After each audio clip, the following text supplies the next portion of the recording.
JB, my name is Ursh. I'm in Year 9 and I'm progressing through my artwork. I like to draw illustrations of great leaders and their learnings. So, on this auspicious day, I wish you all a very warm Bhim Jayanti. I know it's not today, but saying it gets me excited. It's not just 14th April that we celebrate, it's the whole month. It's fascinating to know that Dr. Ambedkar's Jayanti is the only one that is celebrated through reading, writing, speeches, and other things that give you knowledge.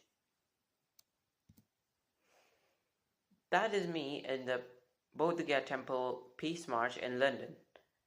That's a drawing I made, and that's a quote that Babasaheb said.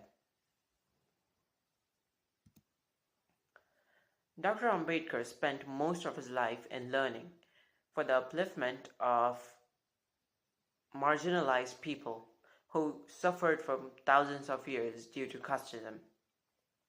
Dr. Ambedkar wanted to change that using education, which is why he wrote a quote to tackle that. Educate, agitate, organize. Casteism is still practiced in India, and we have seen some cases about it around the world. Since 14th April is celebrated as Equality Day, let's talk about equality. Dr. Ambedkar got to know about equality through Buddhism. His words were, "My social philosophy is enshrined in 3 words: liberty, equality, and fraternity. Let no one, however, say that I have borrowed my philosophy from the French Revolution. I have not. My philosophy has roots in religion and not in political science. I have derived them from the teachings of my master, Buddha." Dr. Ambedkar took the religion of Buddhism in Diksha Bhumi. It's located in Nagpur, where I'm originated from.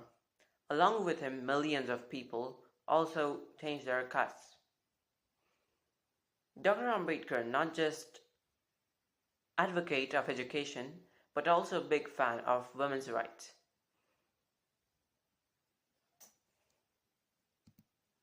Since we're talking about women's rights, let me share you a story of my great-grandmother.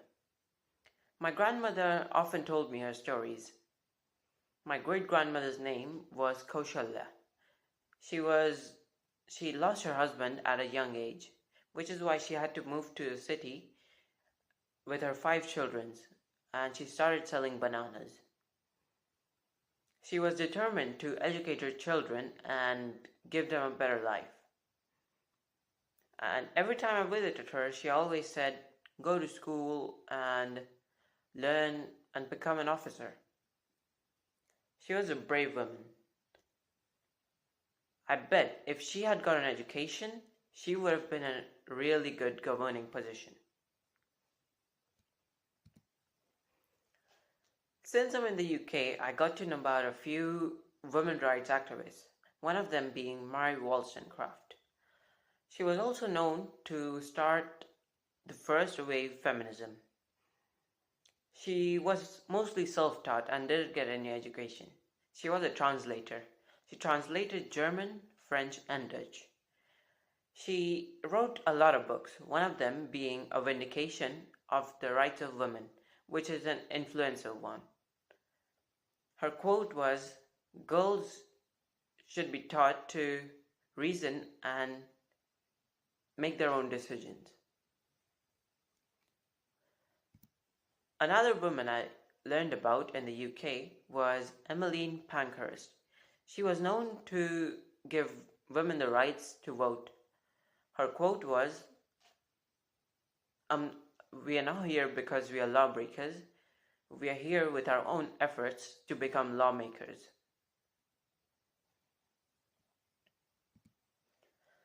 All of these people have shaped the society in a lot of ways, in a lot of good ways, which is why I made this illustration of all of them sitting together on a table and sharing their thoughts.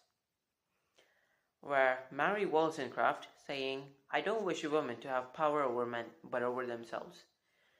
This shows us that women didn't even have proper rights to have power over themselves. which is really bad. And yeah, where Emmeline Pankhurst saying, "I would rather be a rebel than a slave," which is even worse because in the 1800s women were treated like slaves.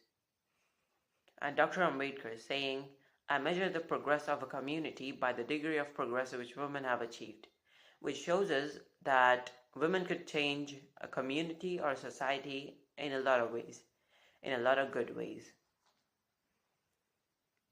They all have a connection, that is, all of them support women's power. They all stood up when they could have been silent, and they know the importance of education. Another thing I would like to say, I would like to tell my stories through illustration. Stories that make a difference. Stories of great leaders. Stories of past, future, of you and me. Stories of our history, of Dalit history. Jai Bhim. And thank you. That's my Instagram handle. You could check out some of my work on it. Yeah, thank you.